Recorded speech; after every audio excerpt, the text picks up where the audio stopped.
Somewhere beyond the recesses of time and space, two podcasters are set adrift in a machine, picking up transmissions of movies that are forgotten but not gone.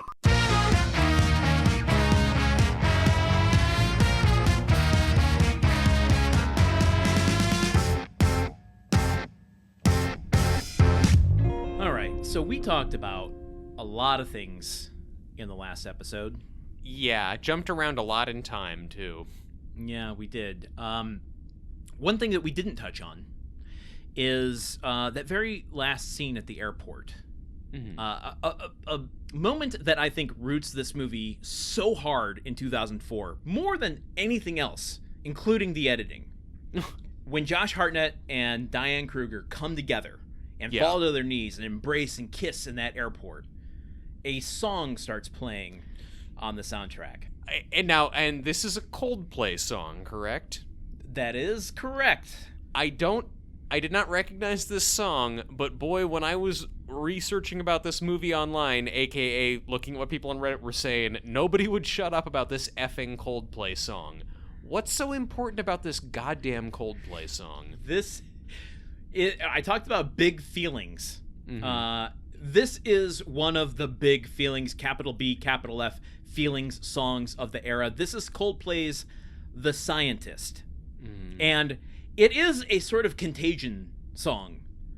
Like, it gets stuck in your head. It will not go away. Especially if you lived through it. Okay, well, but I feel like I am proof that it did, because I feel I didn't live. I lived through it, and that song is not with me. Admittedly, not a Coldplay fan, but all right. And I'm not trying to draw out our age difference here. It was a big hit in 2003, 2004. Yeah, and that was right before you went into high school, or as you were going into high school. I was a sophomore in high school in 2004, so I was having some rather large feelings at the time. All right. I guess there's no excuse for it then. I was trying to give you an out saying that it was kind of popular right before you went into high school, but I guess not. No, I think just all of the songs on my Zune were, like jazz or like things from the 70s or something. It just awful. Just awful, the worst marching band tracks, honestly. If a marching band didn't play The Scientist by Coldplay, I wasn't listening to it in 2004. Truman. Landon. Now, just like the end of Seven. No, not Seven. What's the one where they look back at the whole Usual Suspects? Just like the end of the Usual Suspects. Different spacey. Yeah. If you go back and listen to the main episode, you were putting little fucking lyrics from The Scientist in, weren't you? You were sneaking them in. Let's go back to the start. I have put in every single lyric to Coldplay's The Scientist into the main episode. I don't know. I don't know how you want me to react to that information. I don't know what I'm supposed to do with this. You can learn a lesson, and that lesson is you gotta trust nobody. Oh my god. This is retribution for our recruit episode. Wow. Truly, you complain about this show getting too into back references, but you're paying me back for a prank I played on you like 8 months ago.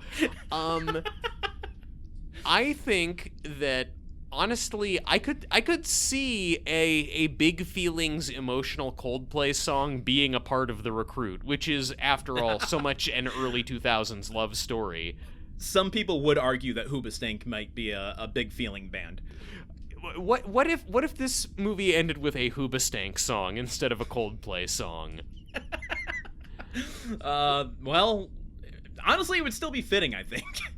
Do you think that the ending of the movie earned The Scientist? Okay, now, I didn't want to spoil it on the main episode by going into it. I will say that, like, this movie is messy as shit, and it does cheat, I think, by using this Coldplay song at the end, because it leaves me feeling wistful and romantic and having those big feelings purely through nostalgia of hearing that song and, like, going through it at times in 2004 when I would, like, listen to it in my bedroom.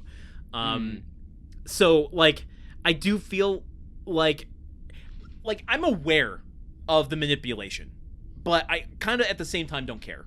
Mm-hmm. Yeah, well, yeah, because after all, the point of art is to elicit feeling, and it sure is doing that. Even if nothing in the actual movie itself can, the soundtrack choices are doing it. Yeah. So, would it have worked at the time? Would it have earned it in 2004 as a new song? I don't know. As a time capsule piece of like a movie from 2004 using a big ass song from 2004, it works for me. It worked on me. I felt the emotions. I feel like watching it in 2004 at the ages that we were in 2004, it probably would have been like Sarah Connor in the dream sequence getting hit with the nuclear explosion. It would have hit so hard. You'd turn into a skeleton from that.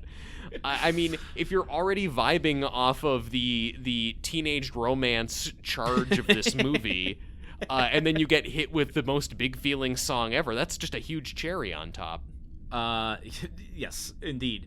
I have two points that we didn't get into on the main episode that I didn't feel appropriate to bring up, but I'm gonna do it now. Yes, God forbid we should sully the good, the very austere and respectful coverage we did of Wicker Park with these raucous notes. This movie has a legitimate passing a bartender $20 to get him to pass on a note to somebody else. Mm-hmm. Yeah. Were you wondering how much you'd have to give the bartender in 2025 to get them to hold on to a note and look out for someone and pass it along? I'm wondering if, A, that's ever worked, how much you have to give. Do you have to give anything? I don't know. I mean, it speaks to an era of much higher social trust that you could just be like, I'm going to give this to the bartender, trust that he'll be on the lookout and working all the time, and hand it to the woman I want to get the message. And then also being like, I can trust that I'll give him $20 and he won't just like pocket the money and chuck the note. Oh, that just brought back a memory. Do I want to share this, Truman? I don't know. The face Landon just made was really... He looked like he was in severe pain. This is... Okay, I guess trigger warning to everybody. If you have a problem feeling cringe, this is going to be one of the most cringe things you've ever heard. I mean, if people have a problem feeling cringe, they're not listening to our podcast. All right. Wow. I'm sharing this to exercise the embarrassment I feel. But I think it's appropriate to this movie and the lessons some of us were taking away from stories of this type at the time. Warped Tour 2003. Okay, wow, we're in it, aren't we, already? My girlfriend had just broken up with me, but she was going to be at Warped Tour as well. And I knew she was going to be seeing a specific band who I had I discovered many years before, Bowling for Soup. I'll just call them out, whatever. And I was worried it was going to be ICP or something. Bowling for Soup is fine. Bowling for Soup. Great guys, awesome guys. And this was the pre-MySpace era, and there was just you could actually connect with people online, before celebrities got let's keep a safe distance from everybody. This was a way for them to connect. Yeah. This is like what Drew Barrymore was experiencing, and he's just not that into you, where everybody's on MySpace to get laid. Yeah. Oh God, this is so bad. I was emailing back and forth with one of the band members. I'm not going to say who because I don't want to call anyone out specifically, but I had said, "Hey, we're really excited to see you at Warped Tour. My girlfriend just broke up with me. Would you mind saying something on stage to get us back together?" Hey man, listen. It's not over. I too have hit rock bottom, so yeah. And then remember, I'm tying this back to the bartender. At Warped Tour, before they go on, they're selling merch at their booth, and the band member, again, not calling him out by name, I'd seen them enough in concert before this that he recognized me, and I bought something, and I slipped a $10 bill into a pitcher that said, in cardboard, beer money. And I'm like, hey, remember the email? And I slipped a $10 bill into the pitcher. And he got real excited and started ringing, this bell, because I gave him a tip. And so I go into, he didn't acknowledge the email when I tipped him. But then we go into the concert, and the entire time I'm standing like a couple feet behind and to the left of her, watching her watch the show, and I'm waiting for the band to say something. And they don't, and they shouldn't have. How long was the set? How long were you in limbo? It was a good 35 minutes, probably. When did you know they weren't gonna help you and your girlfriend get back together? Until it was over. I'm like, at a certain point, I'm sure I was delusional enough to go, they're gonna make it the final thing. This is gonna be like. Like, they play the last note of the song and fireworks go off that spell out, "Get back with Landon" in the sky. Oh my god. Anyway, $10 is not enough to tip for that. Okay, now I think that the bartender at the fancy restaurant in a hotel in Chicago and the member of Bowling for Soup, they have different prices. That's all I'm saying. I mean, maybe you needed to give him a 20. Honestly, I'm surprised you even had a $10 bill. Oh my god. Would a 20, which is what Josh Hartnett gives to the bartender here, would that have created a sliding doors moment for me in life? I mean, maybe it would have. I mean, do you think? I mean, you knew your ex better than we do, as the listeners. Would that be all it took? No, it was over. No. That was the wrong move. Oh my god, it would have. I think potential law enforcement involvement would have happened at that point. For because the police were like, "Sir, for your own safety, we need to stop you from creating this memory that will be shared on a podcast in the future." Yeah, maybe. No, it was definitely over. But to my point, I was doing this big romantic gesture in my mind because this is what I learned from these sorts of films. Yeah. I think that well done, Bowling for Soup. Yes. They spared you.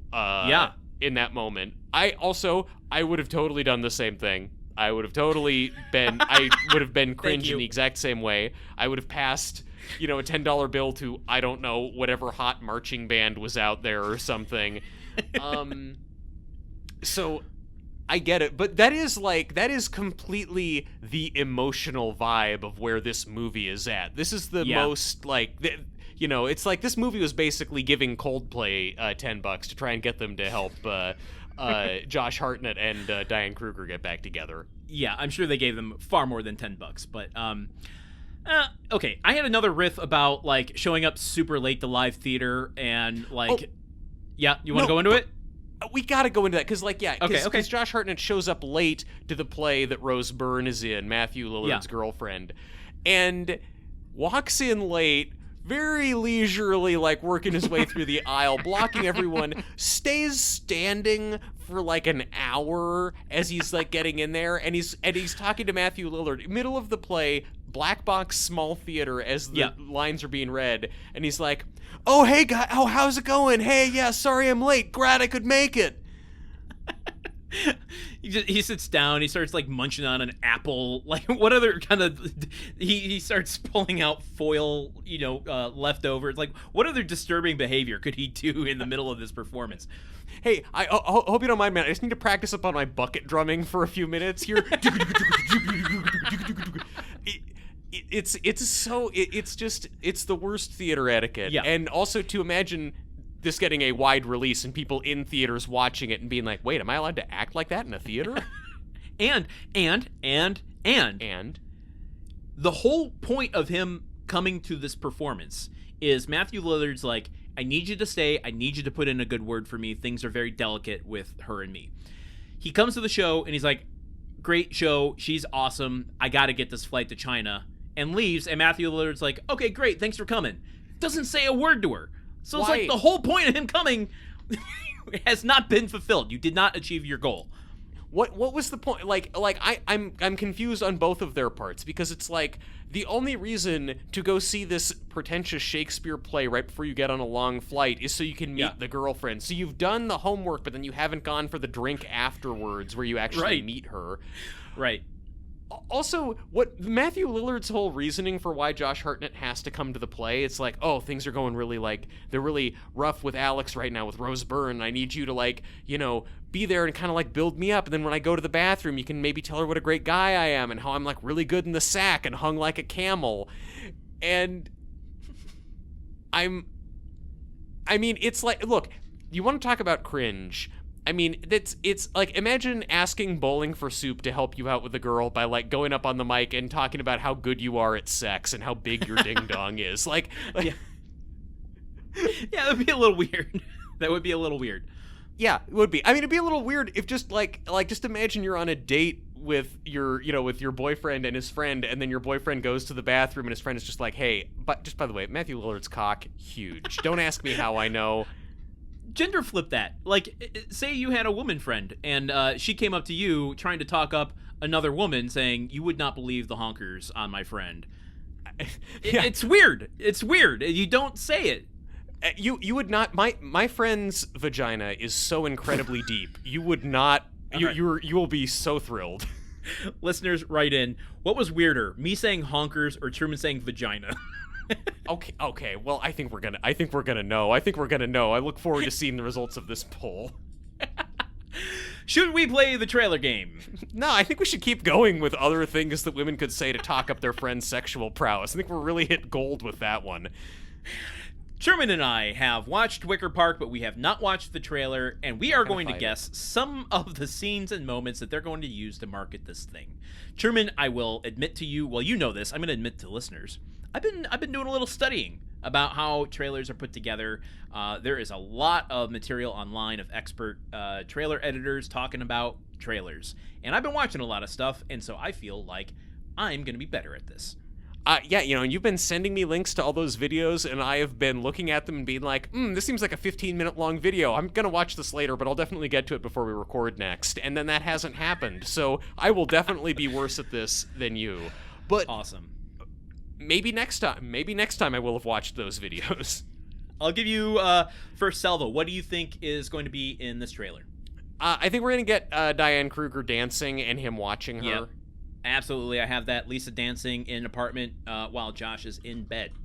Oh, okay. Are you thinking both? Are you thinking both dances, both her in the ballet class and her dancing at the apartment? Oh, I'm thinking apartment dancing. Yeah, as far as selling a trailer, I mean, I hate to say this, we don't need to know that she's a ballet dancer. We need to know that she is, happy in love, dancing around an apartment in her underwear. Yeah, that's fair. I'll take that. You know what? I think we're also going to get him knocking on her door and her hand reaching out and pulling him in with obvious amorous intent. Yes. Okay, well, let's take that one step further. Will we get the Mustang leaving and then screeching back into place right before that moment? Yeah, actually, I think because it's going to be cut together. I think that the editing of this trailer is going to be different from the vibe of the movie. I think they're going to be cutting this in a more aggro way. I don't know if I agree with that. Maybe this moment, but I actually think this is going to be kind of a dreamy, mysterious, misconnections, serious drama, romance vibe. Interesting. Okay. I mean, maybe I'm wrong. I've been wrong before, and you've been doing more homework on this, so I'm probably definitely wrong. I think we're going to get, I think it's from the first time we see Rose Byrne performing, there's a shot of her in the stage makeup looking up and she's spotlighted. I think we're going to get a little bit of that because it gets the idea of masks and disguises and different personas out subliminally. Yeah, that makes sense. A little bit of symbolism going on here. We gotta lean into the misconnections part of this. So I think, I don't know which, but someone is going to be forlorn, alone in a park. Yes, absolutely. Is it going to be one of those kind of fadey cuts of him pacing back and forth between the benches in the park? Yes. Oh my God. So like we see him alone, kind of standing there, and then we see another like a quick dissolve to him sitting on the bench, and a quick dissolve, like just like 3 shots showing the passage of time of him waiting for his love that never shows up. Yeah. Yeah, I like that. Here's what we got. We got to introduce Matthew Lillard. I think we're gonna see them meeting in the street. It's been 2 years. We got to talk about the passage of time. I think we'll get that. Yeah, I think I'll take you one further. It's them meeting in the street and him saying like, yeah, I met this girl in New York and we moved back here, and being kind of depressed about it. I got one more specific shot. Okay, what do you got? And I'm willing to bet all my money on this one. It's the shot where Josh leaves the airport counter and Diane enters. And we get that near miss thing, because that's going to pair very well with the forlorn alone in the park, and leaning into that missed connections part. I love that. Josh leaves ticket counter, Kruger arrives. Now, I don't have any more guesses, but I am just curious how they're going to sell the Rose Byrne part of this story. Yeah, is it just like, is it going to be like some zooms on her in the background, or is it just going to be that she's kind of around and it's implied that she's like dating Matthew Lillard and in love with Hartnett? Yeah. Do you lean into like the single white female aspect of it, or do you make it just, as you said, kind of part of the tapestry? I don't know. I'm curious. Yeah. I don't know either. I think that there's too many layers here for them to like be fully straightforward with what's going on. So, and they're definitely not going to do what I would do, which is try and edit it to suggest that she's in love with Diane Kruger. So we're not getting that. Yeah. Should we watch this thing? Yes. Let's watch this thing. Oh, her walking in the shoe store. Dreamy, mysterious. Ballet. Oh, you got the ballet. It's not what we guessed, though. Yeah, I know. Announcer Nothing stuff. else mattered. Park, but they're happy. Oh, sex. But they're not. No Mustang, passion. though. I know it's only This is been not a gonna have a couple months, Mustang. but I wanna Oh, make my dancing? money with you. There is an obsession. Yeah, that's not the dancing I was That talking goes about, though. There's a specific unnoticed. moment. They're single white femaling it. They are. Oh, Forlorn Park. Have you It's seen Diane, this? though. And I wouldn't have guessed that, but I think we were vague gone. enough. She wouldn't have left without an explanation. There's Yep, another there you go. forlorn in the Without park. some sort of letter or Misconnections. call. Something Perfect. must have happened.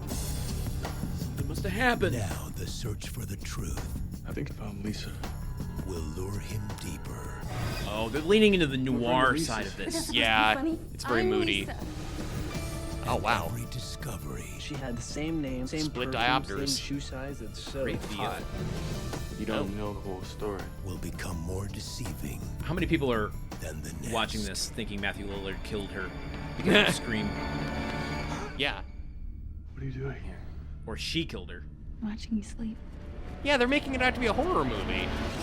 Hell yeah. One You're in passion love I with see this this. guy, and he is asking you to help him find another woman. Don't know anything about this woman. They One won. love won't be forgotten. No, she loved me. Oh, You man. make yourself into such a victim. You leaving? Apparently I'm not. This is totally single white female. Oh my god. Lisa! Okay, the editing of this Love trailer makes you is do more. crazy things, insane things. Can't help it. Okay, wow. Wow. The editing of that trailer was far more 2004 than the editing of the movie, and that's saying a lot. But it was like a 2004 horror movie instead of a Really, yeah. like. They really are making that out to be like Rose Byrne is killing people. Yeah. Yeah, What- it is. I would be so mad if I thought that I was going to get a Rose Byrne serial killer movie and instead I got whatever the hell Wicker Park is. I'm actually, well, I don't know. Maybe why didn't that appeal to me? I'm trying to put myself back in 2004 land and just can't. I don't know. We got smoked on this one. Yeah. Wicker Park kicked our ass. More like Kicker Park, if you know what I'm saying. We've got Kruger dancing with him in the apartment, and that's barely. And it wasn't the one I was even thinking of. Like I was thinking of their happy flashback. Yeah, well, I mean, we do get the briefest of glimpses from that of her in that kind of red getup pulling him out of the chair. Yeah, that's not the moment I'm thinking of. There's a moment when she's dancing in his white button-up shirt. I'm trying to be honest here, and I don't think we should get the point for it. We shouldn't have gotten the point anyway, because they don't even dance. She's just, like, pulling him up. Yeah, But so, we basically get the park bench pacing time-lapse, and did we get the ticket counter? I don't think we did. Nope. That wasn't in there. So yeah, we got one. We got 1 out of 7.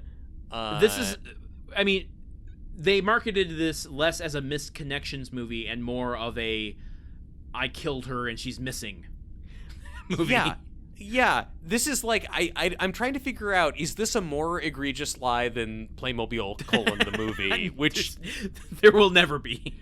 Yeah, this, at least Rose Byrne is a major character in the movie. They didn't try and like make it out like the jeweler from the beginning of the movie is the main guy in it or something. Oh my god, we didn't talk about him either.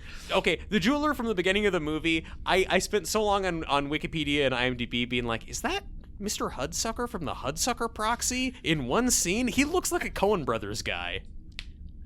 Wow. I don't even know how to comment on that. I don't know. He's an old man with glasses and a red bow tie. I can only see so many things. I guess so. Yeah. Oof. Wicker Park, huh? So, well, what was our final score? 1? Our final score was 1 out of 7. Wow. Yeah, right. That smoked us big time.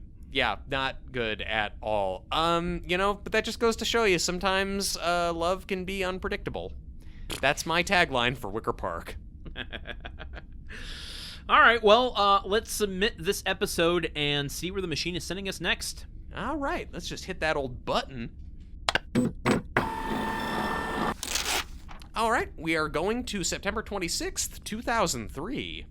Oh, that's only, literally 1 year in the past. Okay, great. I hope that they hadn't invented this kind of editing in 2003, because I don't know if I can take 2 of these back to back. All right, the clue here is bulls, guns, whips, gold, and 1 sacred cat. Oh no, is this what Save the Cat is based on? Is this is this where Blake Snyder got his start? A sacred cat? Bulls, whips, guns. I mean, clearly we're in adventure world, right? Which will be a refreshing thing after being in a couple of middling romances. I don't remember a movie with bulls. I guess if I remembered, it wouldn't be on the show. Yeah, exactly. That would be a sign the machine was really broken. Bulls, whips, and gold. Is that are we doing like a Running with the Bulls sort of scenario? No, set in Spain. Wouldn't mind that. Spain? Or are we in Egypt because they consider cats to be sacred? Okay, how does the gold fit in? That's a little. Could that be Aztec? Are we in the jungle or are we in the desert? I mean, I don't know if you've ever seen a movie called The Mummy, but the Egyptians had quite a lot of gold going on. You're right. Yeah. You're right. Did they have bulls? Did they have whips? I think they had whips. We know they don't have guns. We know. Well, they have now guns they do. now. But back then. Yeah. Take that guy named Hosni Mubarak, but yeah, I don't know, man. I think. Yeah, I'm sorry. I got nothing. When a tagline is just a list of things, it's like that gives me nothing. Is this your shopping list? It is, yes. All right. Well, there's only one way to find out, and that is to be here next week when we cover whatever this movie is. So, for Truman Caps, I have been Landon Solano. And for Landon Solano, I've been Truman Caps, and I will see you right here next week. Whoa! Movie Memory Machine is part of the Gruntwork Podcast Network. Join our Patreon at patreon.com/gruntworkpod to keep the machine running. Theme song by Porky's Groove Machine. Rate us on Apple Podcasts or wherever you listen. For more information on today's show, visit moviememorymachine.com. I came up to meet you. Tell you I'm sorry. Don't you know how lovely you are? I had to find you. Tell you I need you. Tells you I set you apart. Tell me your secrets and ask me your questions. Let's go back to the start. We're running in circles. Coming up, Tails. Heads on it. Science apart. No one said it was easy. It's such a shame for us to part. No one said it was easy. No one said it was gonna be this hard. Take me back to the start. I'm just guessing at numbers and figures, pulling the puzzles apart, questions of a science, and progress. Do not speak as loud as my heart, but tell me you love me. Come back to haunt me. And I rush to the start, running in circles, chasing our tails. Coming back as we are, no one said it was easy. It's such a shame for us to part. No one said it was easy. No one said it was gonna be this hard. I'm going back to the start.